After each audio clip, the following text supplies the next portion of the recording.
Welcome to HU Desai Eye Hospital's postgraduate education webinar series. I will be speaking to you about guidelines for the prevention and management of diabetic retinopathy and diabetic eye disease in India.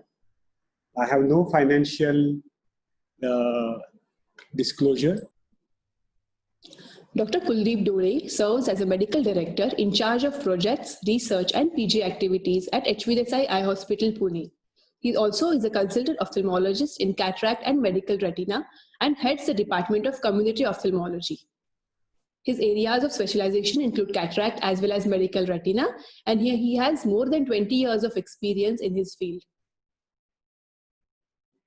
We all know that Queen's Diamond Jubilee Trust and Public Health Foundation of India and London School of Hygiene implemented a massive project in India, and at the end of the project they came up with this guideline document which is exclusively for India. And this document, the importance of this document is this is totally evidence-based, and lot of efforts were put in place by calling various experts and identifying the good evidence for managing diabetic retinopathy. And based on those guidelines that are given by these experts, a compilation of document was released in June 2019. And we are trying to disseminate this knowledge through this webinar series. Now let's look at why we are so much concerned about diabetic retinopathy in India. We all know India is called as diabetes capital of the world, and it is home to more than 73 million diabetics, and which will increase to around 134 million by 2045. 1 in 5 diabetics will have some diabetic retinopathy, that is some 20% of total diabetics. 10% of those 20%, that is almost 7 million, will have sight-threatening retinopathy. And the important aspect is that this visual impairment is, unlike other chronic diseases of eye, will happen in productive years of life. So that is going to be a huge burden to national as well as community. What we know from the evidence that almost 90% of blindness or visual loss by diabetic retinopathy can be prevented if we are able to screen them, if they are given education to reduce the risk, and as well as they take adequate management for managing diabetic retinopathy.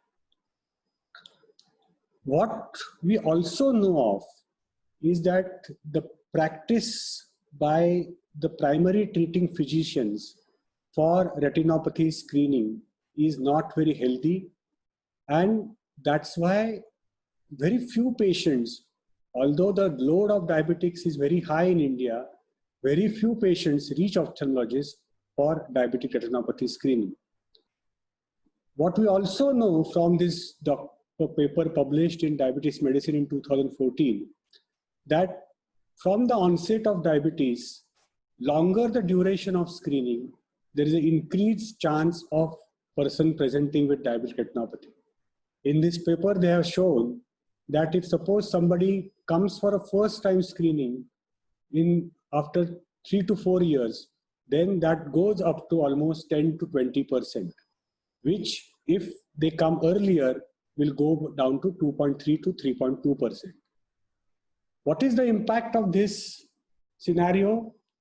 That majority of the time when patients reach ophthalmologist, they reach in this condition where already the diagnosis is written on your face. There is the retinopathy is extremely severe, and sometimes you just can't do anything to give back that person's vision back. But our goal of treatment becomes stabilization of vision, and that is not the stage at which we want to detect our patients with diabetic retinopathy.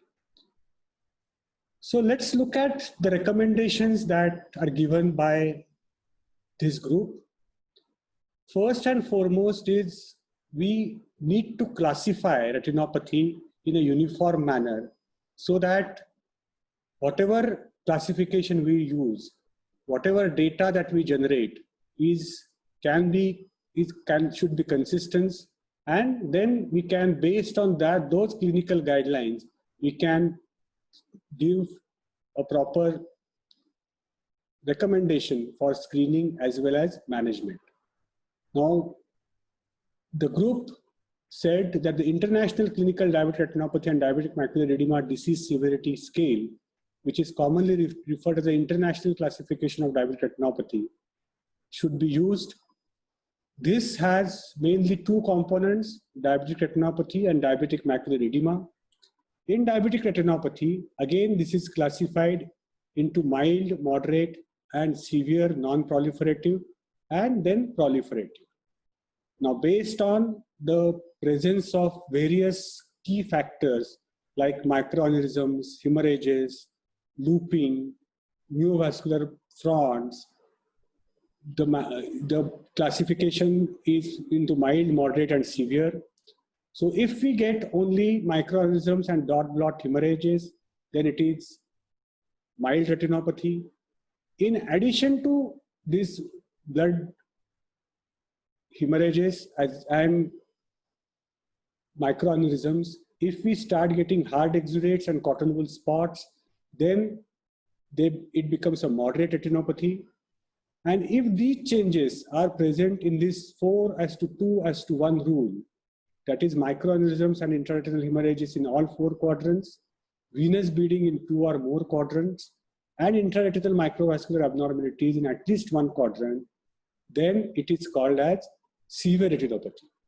And if any of these 2 findings are present, then it is called as very severe NPDR. Why we need to know about this is that severe and very severe NPDR are precursors for proliferative retinopathy, and from here the changes of diabetic retinopathy becomes virtually irreversible. Up to mild to moderate retinopathy, they can get reversed if risk factors are managed. As far as proliferative diabetic retinopathy is concerned, it is classified based on presence of neovascularization. Neovascularizations can happen on disc, that is NVD, or it can happen neovascularization elsewhere, that is NVE. If we can't find NVD, NVE, but we have the evidence of preretinal hemorrhage, that is the hemorrhages between retina and posterior hyaloid phase, or there is evidence of vitreous hemorrhage, then also it is classified as proliferative diabetic retinopathy. As far as diabetic macular edema classification is concerned, it is classified as mild, moderate, and severe. In mild diabetic retinopathy, some retinal thickening or hard exudates in posterior pole are present, but they are distant from center of the macula. In the moderate retinopathy, moderate diabetic macular edema, the retinal thickening or hard exudates are approaching the center of the macula, but still they are not involving the center. And when the center of the macula gets involved by either retinal thickening or hard exudates, that becomes a severe diabetic retinopathy. As I discussed earlier, that the diabetic retinopathy will happen in almost 80 to 90% of diabetic population over a period of time. So what are the risk factors which makes this person prone to getting diabetic retinopathy? We have divided this into risk factors that are modifiable and non-modifiable. The non-modifiable risk factors are age, genetics, renal disease, and duration of diabetes, which we cannot do anything about. But rest of the risk factors like hemoglobin A1C level, that is control of diabetes, hypertension, control of lipids, pregnancy, alcohol, smoking, and aspirin can be modifiable. And in the last column of this table shows the level of evidence. So out of these factors, hemoglobin A1C level and hypertension have the excellent correlation with diabetic retinopathy, and for which a patient counseling has to be done at each visit to the ophthalmologist. Rest of the risk factors have a good risk evidence, but out of that, almost 4 of them are non-modifiable. So the general recommendation for practice is that all people with diabetes should be managed by a physician or a diabetologist to control blood glucose, hypertension, and lipids, and to support their lifestyle modification, including cessation of smoking and reduction in dietary salt intake. What are the levels at which we should ask for patients to get it controlled? As far as hemoglobin A1C level is concerned, that has to be less than 7, based on the patient's age as well as type of diabetes. It has a range of 6.5 to 7.5. As far as blood pressure is concerned, the systolic has to be less than 130 and diastolic has to be around 80 to 90. But in patients who have already cardiorenal complication, then this can be raised up to less than 140. As far as lipids are concerned, lipid lowering agents do have a role in, especially in the progression of macrovascular complication and progression of DME, and this needs to be further researched as far as microvascular complications are concerned.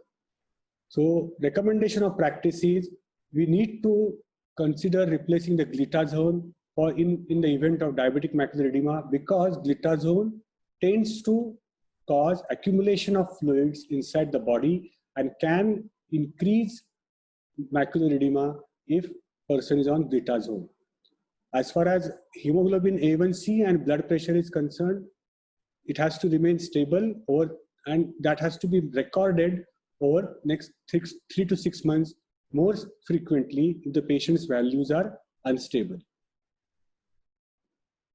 We also need to take the opportunity for counseling about medication, because most of the time, especially in a country like India, where multiple pathies are involved in managing diabetes, we need to counsel patients that they can follow whatever pattern of or the pathy that they are comfortable with, but the control has to be measured on a pathological test or a biochemical test.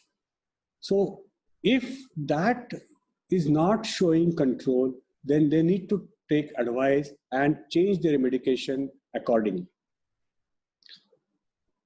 Now, we have looked at the risk factors. Now, who should undergo this? We know that each and every person is at risk. So, should all the time a physician get involved in management? Because this is a chronic disease, preferably if the person is counseled, trained to do self-management, that will go long way in person's diabetes control. We also need to counsel person about exercise and yoga. And most of these patients, especially type 1 and chronic type 2, will end up in having some anxiety or depression, and they will like to talk about their disease with their peers or self-help group, so that they can sustain their efforts in managing diabetes. It is not easy for a person to change their lifestyle, and in that, these support groups play an important role in sustaining the efforts and creating that motivation in persons with diabetes. So we need to do this IEC campaign at every level of service delivery. And this IEC campaign should also involve all the stakeholders involved in managing diabetic retinopathy, because most of the patients and most of the health professionals involved in managing diabetic retinopathy are not clearly aware about complications as well as the frequency of retina examination and what is the management of diabetic retinopathy. So we need to create information brochures, communication videos, and we need to impart this knowledge to all the stakeholders involved in management of diabetes. What can be done to diagnose diabetic retinopathy? The sight-threatening retinopathy is generally can be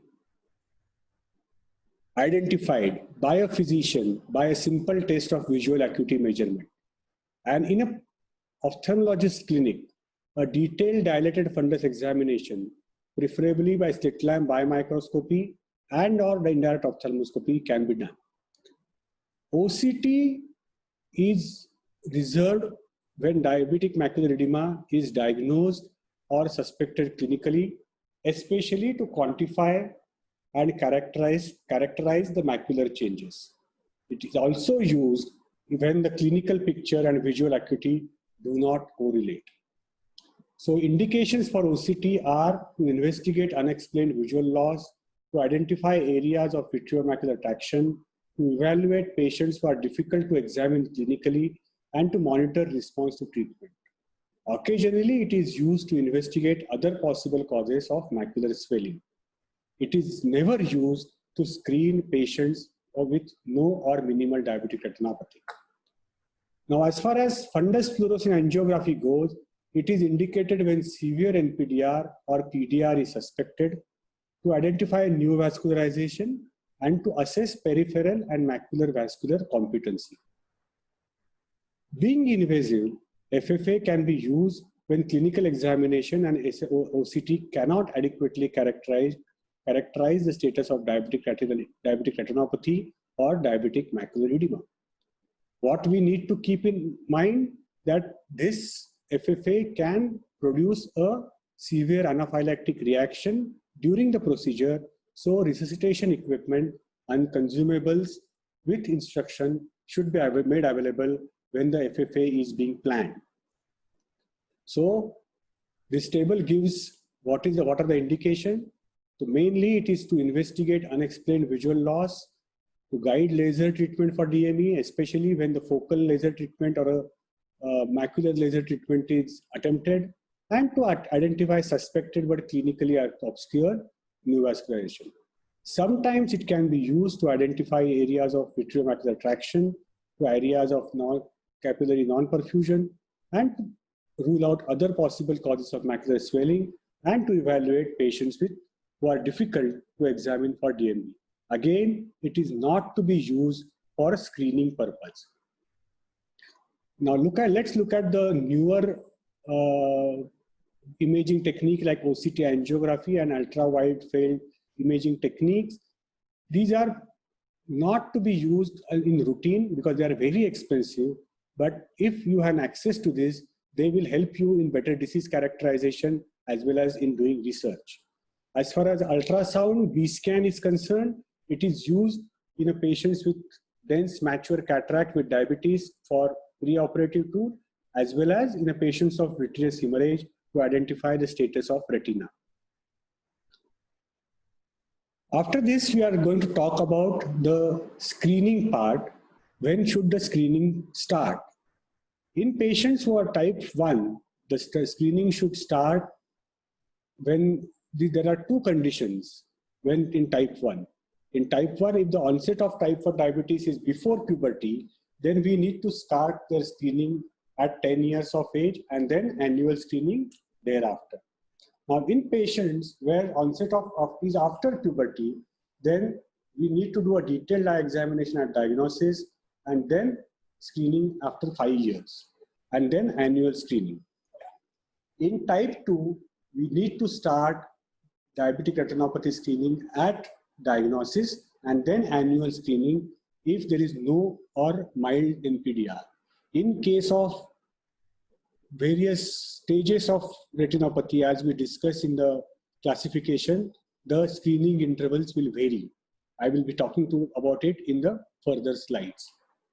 What we need to talk to patients that the screening requires dilatation, as well as they need to be given a printed report so that they can, and the next follow-up date, so that they will follow our recommendation. Now, if the retinopathy is at the screening interval, if it is moderate, then the patient has to come in at 4 to 6 months. If it is severe, then patient has to report back again in 2 to 4 months. And this, why I have given range is because in case patients who are poor glycemic control or other risk factor, then their duration will go down as compared to patients who are having good diabetes control. In patients with PDR, we need to talk about treatment that we will have to treat the patients within 4 weeks. Now, as far as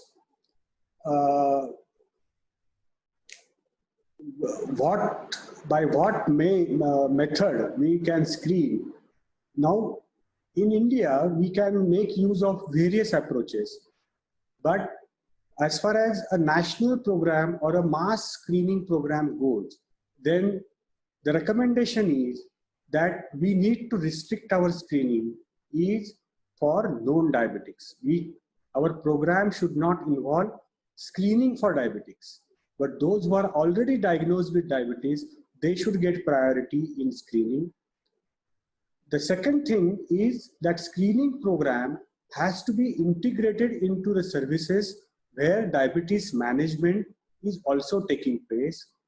And in this, the most accepted method is by tele-screening or digital photography screening, where an image is taken by a trained technician and then graded either by a trained grader or a health personnel who is qualified to grade that image.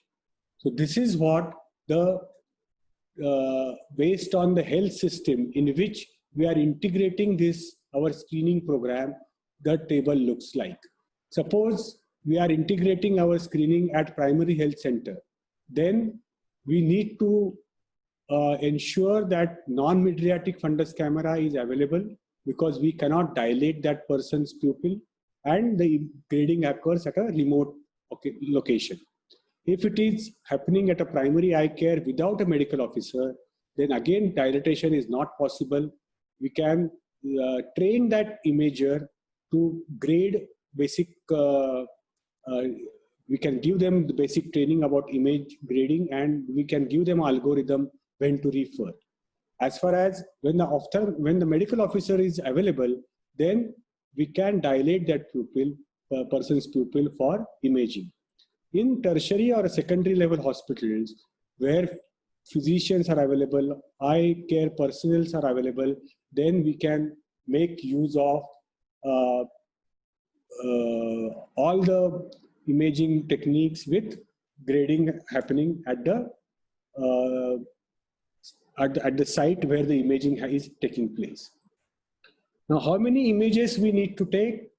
As far as NCD clinics or a physician's clinic, the recommendation is 45 degrees, 2 images, one centered on macula and another one centered on optic disc after pupillary dilatation is recommended. And the referral guideline is if visual acuity is less than 6/12 in one or both eyes or moderate NPDR or worse, the patient has to be referred. In eye departments, we can think about having 4 images, one centered on macula, one on optic disc, and one on upper and lower field. And then we have to grading system based on international classification, and referral may be required to better resource facilities for investigations like OCT or FFA and doing laser or injection as a treatment. So what are the indications for referral? The indications are primarily vision-based and based on the classification of diabetic retinopathy, as well as whether the image is gradable or not gradable. Now, if the image is gradable, then, and there is no retinopathy, then screening can happen in 1 year. If there is diabetic macular edema and the vision is less than 6/12, then we recommend non-urgent referral. If moderate to non-proliferative retinopathy and non-center involving, again a non-urgent referral.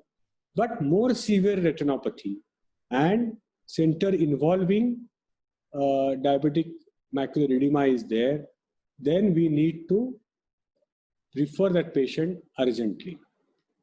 If the image is not gradable and the vision is reduced, then again a non-urgent referral is warranted. I think I will stop here, and in the next webinar series, I will talk about the treatment protocol for laser photocoagulation. Thank you.